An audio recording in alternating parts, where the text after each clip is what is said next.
ዘማቹም ለረጅም ጊዜያት ቪየትናም ዘምቶ የሰነበተው ልጅ በስተመጨረሻ ወደ አገሩ ተመለሰ።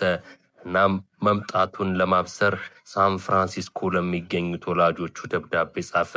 እማዬና አባባ እንደምን ሰነበታችሁ? እነሆ በስተመጨረሻ ወደ አገሬ ተመልሻለሁ። ከጥቂት ቀናት በኋላ አንዳንድ ጉዳዮችን ጨራርሼ ወደ ቤት እመጣለሁ። እስከምንገናኝ ሰላም ሁኑልኝ። በልጃቸው መምጣት የተደሰቱት ወላጆቹም እስኪያዩት መጓጓታቸውን ገልጸው ጻፉለት። ከጥቂት ቀናት በኋላ ግን ልጁ ስልክ ደውሎ መምጣቱን ከ2 ቀናት በኋላ እመጣለሁ፣ ግን አንድ ችግር አለ። ምንድነው ችግሩ የኔ ልጅ አሉ እናት። ምን መሰላችሁ ሲል ጀመረ።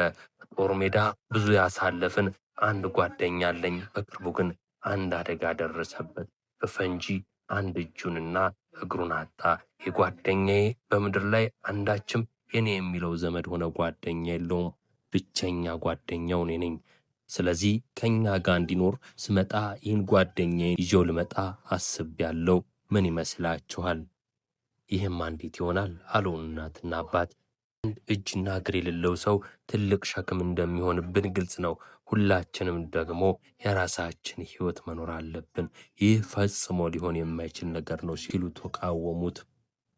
ጓደኛዬ ሌላ ምንም አይነት መሄጃ የለውም ሲል ተማጸነ። ተው አሉት የልጁ ወላጆች።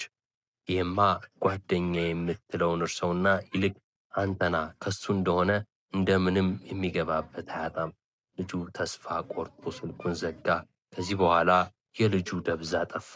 በ2 ቀናት ውስጥ እመጣለሁ ያለው ልጅ ስልክም ሳይደውል የውሃ ሽታ ሆኖ ቀረ። ጉዳዩ ያሳሰባቸው ወላጆች በሁኔታው ተጨንቀው ባሉበት ሰዓት ግን ከፖሊስ የስልክ ጥሪ ደረሳቸው። ልጃቸው ላይ አደጋ ደርሷል። ልጃቸው አለበት ወደተባለው ከተማ ሲከንፉ ልጃቸው ራሱን ከፎቅ ላይ ወርውሮ እንዳጠፋ አረዷቸው። ሐዘን ያቆራመዳቸው ወላጆች የልጃቸውን አስከሬን ለማየት ሄዱ። ባዩት ነገር ግን ክፉኛ ነው የደነገጡት። የልጃቸው አስከሬን አንድ እጅና እግር አልነበረውም።